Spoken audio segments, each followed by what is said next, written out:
Previous questions. Sivagiri തീർത്ഥാടനത്തിന്റെ ലക്ഷ്യങ്ങളായി ശ്രീനാരായണ ഗുരു അംഗീകരിച്ചവയിൽ ഉൾപ്പെടാത്തത് ഏത്?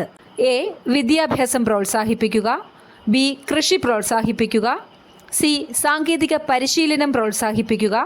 ഡി. സംവരണം പ്രോത്സാഹിപ്പിക്കുക. ശിവഗിരി തീർത്ഥാടനത്തിന്റെ ലക്ഷ്യങ്ങളായി ശ്രീനാരായണ ഗുരു അംഗീകരിച്ചവയിൽ ഉൾപ്പെടാത്തത് ഡി. സംവരണം പ്രോത്സാഹിപ്പിക്കുക.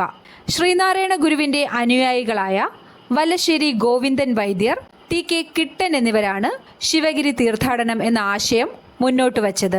തിരുവനന്തപുരം ജില്ലയിലെ വർക്കല മുനിസിപ്പാലിറ്റിയിലെ ഒരു പ്രദേശമാണ് ശിവഗിരി. ഡിസംബർ 30 മുതൽ ജനുവരി 1 വരെയാണ് തീർത്ഥാടനം. തീർത്ഥാടകർ ശ്രീബുദ്ധന്റെ പഞ്ചശുദ്ധി തത്വങ്ങൾ, അതായത് ശരീരം, ഭക്ഷണം, മനസ്സ്, വാക്ക്, പ്രവൃത്തി എന്നിവ അനുസരിച്ച് 10 ദിവസത്തെ ആത്മശുദ്ധീകരണം ആചരിക്കണമെന്ന് ഗുരു നിർദ്ദേശിച്ചു. തീർത്ഥാടകർക്ക് മഞ്ഞ വസ്ത്രം ധരിക്കാമെന്ന് ഗുരു നിർദ്ദേശിച്ചു. ഇലവുംതൊട്ട ഗ്രാമത്തിൽ നിന്ന് 1932 ഡിസംബറിൽ ആദ്യ തീർത്ഥാടനം ആരംഭിച്ചു.